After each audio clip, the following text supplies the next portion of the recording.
Attenzione, attenzione, il treno in partenza per Roma, binario numero 3. Dai, dai, presto! Roma! Il treno sta per partire per Roma! Confusione sarà perché ti amo, è un'emozione che cresce piano piano, stringimi forte. Milena, un petit village au cœur de la Sicile. Je vous fais visiter? Volare. Wow! Caluzza, dammi il pane per favore con il prosciutto e il parmigiano, grazie! Buongiorno Italia, gli spaghetti al dente. Tu vuoi l'americano, americano, americano. Bonjour Angela. Buongiorno. Tu nous reçois dans ce super endroit à Gijan. Est-ce que tu peux nous dire qu'est-ce que tu y fais finalement? Alors, je suis en train de créer mon nouveau spectacle qui s'appelle En toute intimité de voyage en Italie. Donc, c'est une version qui est plus axée sur le théâtre et la chanson italienne, bien entendu. Donc, je crée, je répète pour des représentations qui sont prévues très prochainement dans ce lieu magique, la salle de Marie de Montpellier. Qu'est-ce qui contient ce spectacle? Alors, c'est l'histoire, c'est un petit peu autobiographique. J'avais donc Voyage en Italie, la comédie musicale qui tourne depuis 2016 avec mon compère Yves Chanel, qui était, on va dire, la formule un petit peu plus large, plus grande. Et donc, j'ai voulu livrer un petit peu plus d'intimité sur mon histoire, sur l'histoire de mes parents, sur l'immigration. Et donc là, je creuse un petit peu plus les personnages dans la mesure où c'est plus du théâtre avec le jeu de tous les personnages que j'incarne cette fois-ci dans cette version-là. Donc je joue mon grand-père, je joue mon papa, je joue ma maman, je joue Angela, je joue la narratrice et en même temps je joue donc l'adolescente qui a grandi, qui a connu tous ces voyages, ces allées-venues en Sicile, puisque je suis d'origine sicilienne. Vous l'aurez compris.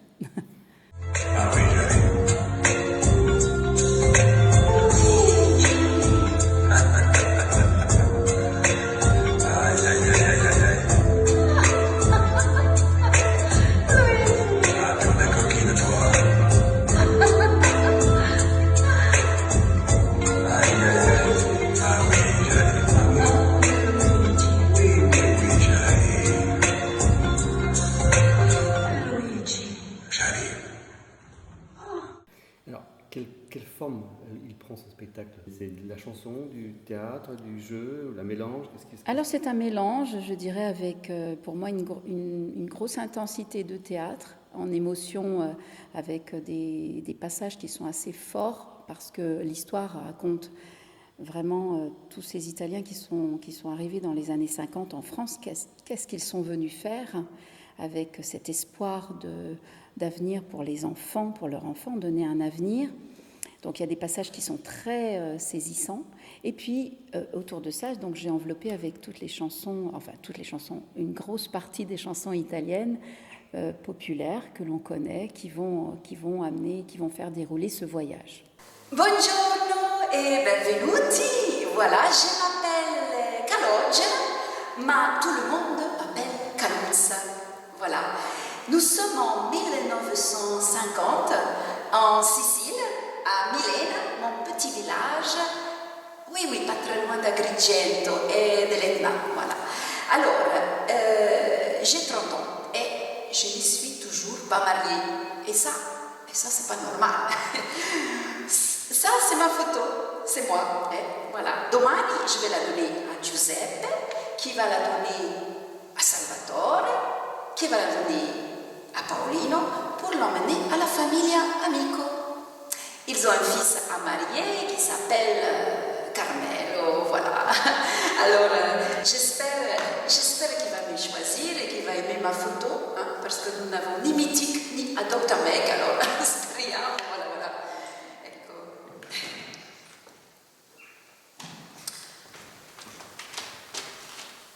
Maman, voilà. Mon père, je ne peux pas vous parler de mon père sans vous parler de mon grand-père. Il nomme. Il voulait partir en Amérique. Il voulait faire comme les Corleone. D'ailleurs, Il se prenait même pour un Américain. Et le choix du lieu, comment es-tu arrivé ici? C'est un hasard? Alors, Une rencontre? pour moi, il n'y a pas de hasard. C'est une chance inouïe. Donc, ça s'est fait vraiment parce que j'avais une amie j'ai toujours une amie qui travaille, qui est à l'équipe de la mairie de Gijan. Et donc, situation Covid, bien entendu, a fait que toutes les manifestations ont été annulées. Et donc, il y avait cette salle de disponible. Moi, je cherchais une salle pour pouvoir, pendant cette période de creux, pouvoir créer, répéter, poser mes valises, c'est le cas de le dire, puisqu'elles font partie de mon décor, et pouvoir concevoir ce nouveau spectacle. Donc, elle m'a parlé de cette salle, elle m'a mis en relation avec l'élu à la culture, M. Daniel Barré, que je remercie vivement. Et donc, quand je suis arrivée devant la porte, on me parlait de salle, et là, je me suis dit, mais c'est pas une salle, là, c'est l'église de Marie de Montpellier. Et donc là, pour moi, c'était magique, un moment très, très, très fort. Tu habites à Metz? Oui, pas très loin, donc depuis de Gijon. Depuis quelques années maintenant, effectivement, Oui. pas très loin. Mais on a pu comprendre que les origines, elles ne sont pas à Metz. D'où est-ce que tu viens? Alors, même si à Metz, il y a les oliviers, il y a les filles de Barbarie, il y a toute la... Voilà. Mais effectivement, donc, j'habite donc avec Christian de Lagrange, qui est mon compagnon, qui m'a amenée dans cette région, dans cette belle région que j'adore, où je m'y sens très très bien. Donc voilà d'où vient mon habitation sur Metz. D'aujourd'hui, mais avant. Qui est Angela avant d'arriver à Metz? Alors, avant d'arriver à Metz, j'étais à Paris. Et avant d'être à Paris, donc j'étais en Italie, évidemment. Voilà, donc en Sicile, plus exactement. Donc mes origines de mes parents, le papa et la maman sont siciliens. Et donc j'ai fait tout ce chemin pour arriver ici à Metz. L'histoire sur ta rencontre avec Christian de Lagrange, parce que je crois que c'est une histoire aussi pas trop banale. Ah oui, tout à fait. Sans forcément aller trop dans le détail, mais que les gens puissent connaître cette histoire. Bien sûr. Alors, pour la petite histoire, donc, on avait le même éditeur sur Paris. On ne se connaissait pas, on ne s'était jamais rencontrés. Et en fait, moi, j'écrivais des chansons en italien. Et j'étais déjà sur les albums de Christian de Lagrange sans l'avoir rencontré, puisque lui chantait les versions en français. Et donc moi, soit je les avais écrites, soit je faisais les adaptations. Donc mon nom apparaissait déjà et on a plein de chansons en commun. Et donc en 2012,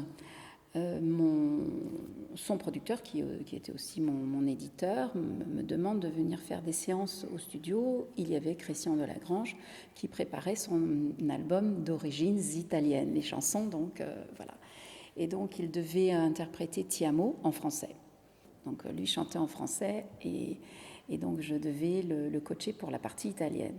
Et puis finalement, on a enregistré Ti amo sur son album. Donc j'ai chanté cette chanson qui nous a amenés sur les premières scènes ensemble, en duo.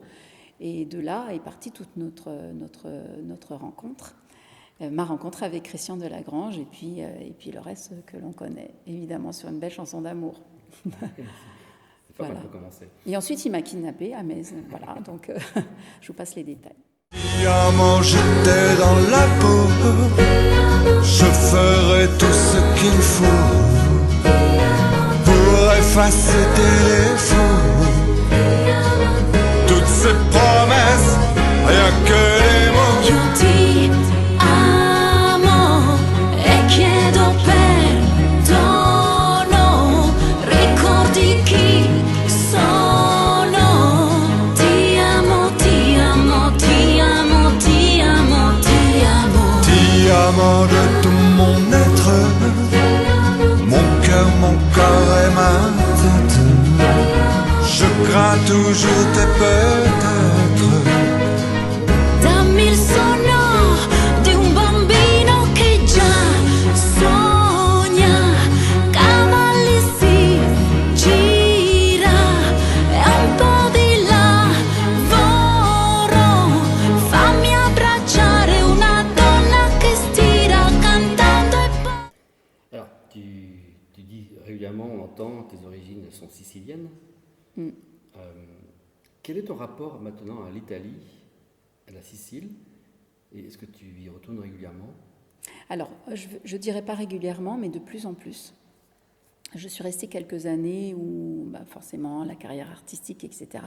Et là, de plus en plus, alors est-ce que c'est parce que je n'ai plus mes parents, mais ce besoin de retour aux racines, retour aux sources, d'aller chercher les petites anecdotes. Alors je questionne les cousins, enfin les dernières tantes que j'ai pour avoir qu'est-ce qui s'est passé exactement, comment papa a rencontré maman, etc. Que je mets en scène, hein, bien sûr, de retrouver ne serait-ce que le jeu de cartes de mon papa. Voilà, je sais qu'il l'avait dans les mains, il jouait toujours aux cartes, c'était ça, de retrouver, de savoir que la photo que j'ai mis aussi en scène de ma maman, c'est cette photo-là, grâce à laquelle mon papa a rencontré ma maman, parce qu'il l'a choisi sur cette photo. Toutes ces petites choses, pour moi, sont essentielles. Alors, on prend de l'âge, hein, on accepte de prendre des années, mais plus on fait ce chemin vers le futur, et plus j'ai besoin de m'ancrer, d'aller chercher d'où je viens, qui je suis, et qu'est-ce qui s'est passé, et de connaître tout ce cheminement, que je retranscris d'ailleurs sur scène. Et le public pourra s'y identifier ou pas, parce que finalement, on vient tous de quelque part. Voilà, ce spectacle, c'est vrai que moi, je retrace mon histoire, qui est l'histoire des Italiens immigrés en France, mais finalement, les Espagnols, les Portugais, etc. Tout le monde, on vient tous d'un pays, et en tout cas, j'espère que ça résonne, ça va résonner pour le public, et que ça va enrichir quelque chose dans les mémoires. Et peut-être, voilà, beaucoup plus loin. Après, chacun fera son chemin par rapport à son histoire. Je crois que tu chantes depuis que tu es toute petite. Est-ce que tu peux nous raconter comment s'est construite ta carrière? Alors, ça aussi, c'est une petite anecdote que je raconte aussi dans mon spectacle. Mon grand-père, à l'âge de 14 ans, donc, m'avait offert un magnétophone. Juste avant son départ. Je me souviens, je vois encore cette image où il était sur son lit et il savait que tous les étés, comme tous les étés, j'allais en Sicile avec mes parents en vacances. Je m'imprégnais de toute la chanson italienne parce que dans les rues on chantait, il y avait toujours de la musique. Tout le monde, l'été on vit dehors et donc quand je rentrais moi au mois de septembre, enfin fin août, pour la rentrée scolaire, je revenais avec les cassettes. Mes sœurs revenaient avec les 33 tours, les 45 tours. Et finalement, toutes ces chansons, elles ont baigné mon enfance. Et je continuais à les chanter quand j'étais en France, à les écouter. Et puis l'été d'après, c'était les nouveaux tubes, etc. etc. Donc tout ça c'est imprégné. Et puis c'est vrai qu'en Italie, on chante. On chante, même quand on est triste, on chante. Maman chantait. Dans les rues, on chantait. Et donc tout ça m'a conduite à chanter, mais je pense qu'après c'est dans les gènes aussi. Et donc le fait que cette symbolique de ce magnétophone que mon grand-père m'a offert, et que j'ai pu mettre ces cassettes avec toutes ces chansons, m'a vraiment incitée à vouloir chanter. Et après ? Et après, donc autour des années 2000, il y a eu un réveil, on va dire, qui est devenu beaucoup plus professionnel, où j'ai voulu vraiment me dire, mais même si quand j'étais petite, je disais, moi, qu'est-ce que tu veux faire quand tu seras grande ? Je disais, c'est chanteuse. Pour moi, c'était une évidence. C'était le théâtre et la chanson. J'apprenais par cœur des petits passages de Molière. Voilà, personne ne me demandait rien, et dès qu'il y avait des possibilités de représentation, j'allais me déguiser, je le faisais. Donc, on va dire que c'était là, c'était peut-être enfoui en moi.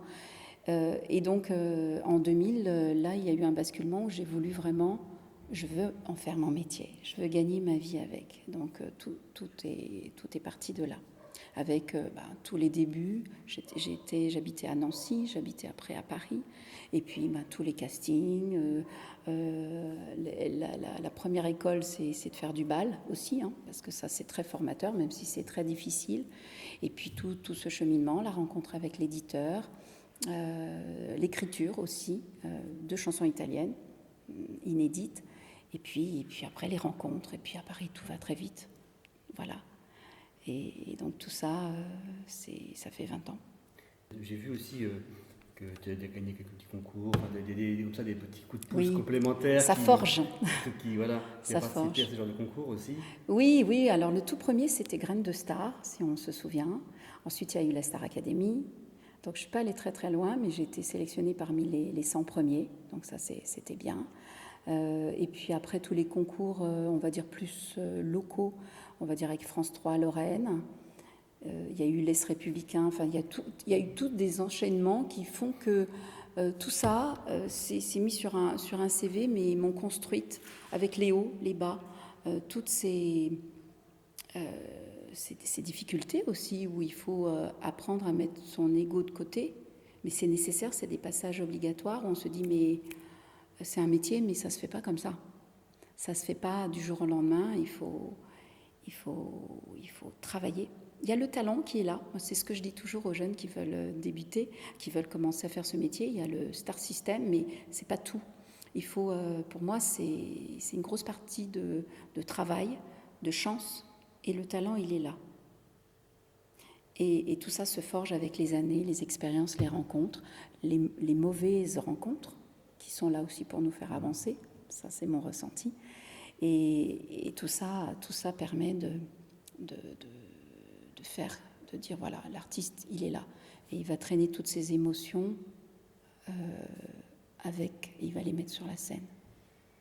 On va un petit peu aussi entrer dans ton univers musical, juste pour un petit peu nous définir ce que tu chantes. D'où vient ton inspiration ? Mon inspiration ?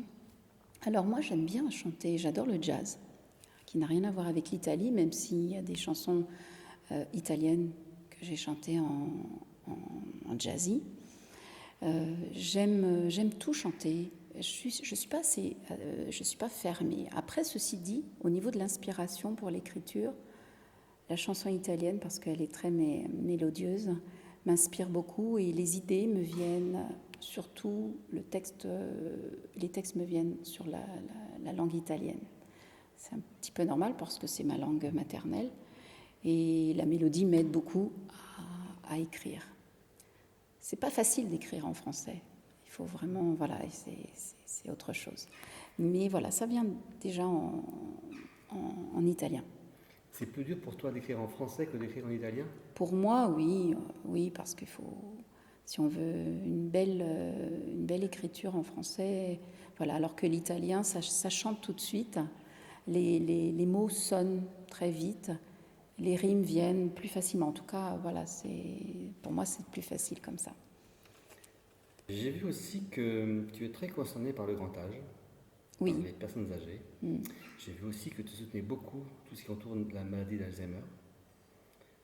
Est-ce que tu peux nous raconter les raisons de cet investissement ? Oui, alors ça, c'est une rencontre. Alors, en fait, j'ai beaucoup travaillé sur ma période sur Paris, j'ai beaucoup travaillé avec la personne âgée. Et là, alors c'était comme une parenthèse qui a duré quand même 10 ans, où je suis allée à la rencontre de la personne âgée, et particulièrement à la personne qui était atteinte de la maladie d'Alzheimer. Et je me suis rendu compte que la musique était un outil incroyable, qui a été confirmé aussi par l'association France Alzheimer et des tas de chercheurs, où on arrive à rentrer en communication avec la partie du cerveau émotionnel. Et notamment, donc, la problématique de la maladie d'Alzheimer. Donc ça, pour moi, c'était énorme, parce que je me suis rendu compte que la musique, elle était là bien au-delà du titre de divertissement, mais on pouvait aller beaucoup plus loin, on rentrait vraiment en communication, et jusqu'à, sur un plan émotionnel, à libérer des choses de la personne. Parce que tout d'un coup, je me rendais compte quand j'étais dans les services d'hôpitaux qui étaient vraiment axés sur les malades d'Alzheimer, qui n'avaient plus de réaction, etc. Et dès que il y avait un contact avec la musique, tout le corps médical, enfin le service médical, les infirmières, etc., me disaient, c'est incroyable, il se passe quelque chose, monsieur un tel ne réagissait plus, et là, tout d'un coup, il y a des mémoires qui arrivent, des souvenirs, parce qu'il y a une connexion avec la chanson, le rythme, etc. Et donc, ça, c'était magique. Donc, il y a eu ça, j'ai eu des projets avec notamment donc, ce DVD qui a été conçu Paroles aux anciens, Et puis la vie a fait que, un peu plus tard, j'ai ma maman qui a été touchée par la maladie. Donc quelque part, je vais dire que c'était une chance parce que j'ai pu glisser avec maman, être prête psychologiquement pour moi, parce que je savais comment la suite allait se dérouler, même si c'est douloureux, évidemment, il y a des étapes qui sont très... Voilà. Mais grâce à la musique, j'ai eu envie d'écrire cette chanson pour elle, Mamma Mia. Elle a eu le temps de l'apprendre par cœur. Elle a eu le temps de l'apprécier. Et j'ai eu le temps de faire un clip avec elle. Donc ça, c'était pour moi, c'était fabuleux. La meilleure façon de lui dire au revoir, maman. Et regarde, ça restera gravé à tout jamais. Et c'est ce lien qui est entre nous. Et cette chanson-là, d'ailleurs, je l'ai mise en scène, Mamma Mia. Donc elle est dans le spectacle, un moment assez émouvant pour moi déjà. Et donc, suite à ça, donc les rencontres ont fait que j'ai voulu contacter donc, l'association France Alzheimer pour me dire mais comment je peux me rendre utile, moi, artiste, parce que accompagner une personne Alzheimer, c'est pas facile. Les auxiliaires de vie, enfin bon, c'est très... J'ai pu me rendre compte de tout ça. Comment je peux participer, moi, comment je peux contribuer pour apporter mon petit soutien. Donc, j'ai inclus cette chanson, tous mes droits d'auteur sont reversés à l'association France Alzheimer, et à chaque représentation, chaque spectacle, comme je chante la chanson, eh bien, ça apporte aussi une contribution à l'association. Et le petit single, donc, est vendu au prix de 5 €, qui est reversé en plus des droits d'auteur à l'association France Alzheimer. Donc ça, pour moi, c'est le petit colibri qui apporte sa petite goutte d'eau. Le colibri, exactement. Voilà.